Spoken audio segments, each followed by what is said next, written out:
eksena bago ang lumabas na viral video ng pananampal ni PAOK spokesperson Winston Casio sa isang empleyado sa ni-raid na Pogo compound sa Bagak, Bataan noong October 31. Makikita sa video na inilabas sa cafeteria ang isang lalaki at dinala ito sa isang lugar. Ilang minuto pa ang nakalipas, bumalik ito sa cafeteria at pinagsabihan ang mga Pilipinong empleyado. Okay? Bukas ang umaga na tayo, magpalipas tayo ng gabi. Lahat kayo, yung mga foreigners, ganun din po. Dadalhin namin yung mga foreigners sa Pasay. Malamig ko na tayo, makiusap na. Huwag niyo po kaming babastusin kahit sino sa amin. Ha? Okay ba tayo doon? Nagkakaintindihan tayo. So, yung isa, kanina na nagkaso sa amin, kakasuhan namin ng unjust vexation yun. Huwag niyo lang pamulisin, baka mamaya pati kayo makasuhan, okay? Pagkatapos nito ay kinausap ang lalaki sa isang kwarto at dito na nangyari ang pananampal. So kinausap ko yung mama, kaso ng unjust vexation or higit pa sa unjust vexation or sasampalin na lang kita. Sabi niya, sir, aminado naman ako sa pagkakamali ko, minura ko yung tao ninyo at saka kayo.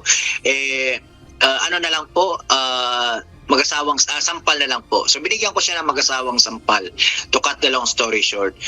I think naging mag-asawang sampal na nagkaroon ng apo kasi meron akong nahinang sampal na pangatlo.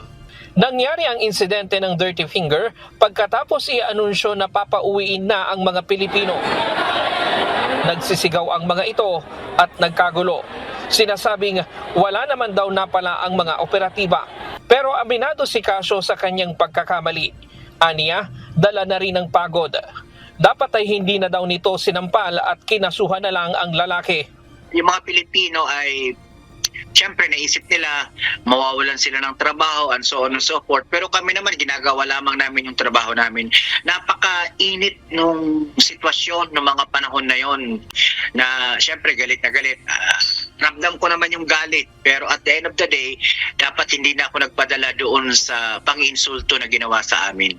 Gayunman tanggap daw nito anuman ang kanyang magiging kapalaran pero hindi ito dahilan para magbitiw sa kanyang pwesto dahil mangangahulugan ito na tagumpay ang mga scammer sa kanilang kampanya.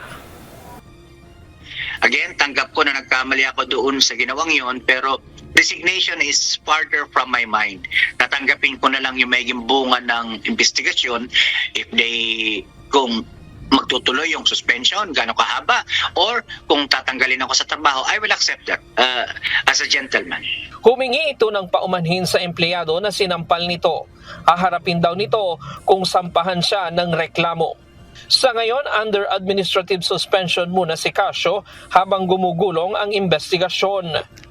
At the end of the day, yung ginawa ni Doc, para sa akin, hindi pa rin tama na hindi mo kailangan pagbuhatan ng kamay, whether mahina yan o malakas yan, hindi mo pwedeng basta-basta pagbubuhatan ng kamay ang isang tao dahil nagmura siya. Para sa akin, hindi mo pwedeng ituwid ng isang pagkakamali, yung isang maling bagay. Ryan Lacanlale, UNTV News and Rescue. Diyos ang aming sandigan, serbisyo publiko ang aming pinahahalagahan.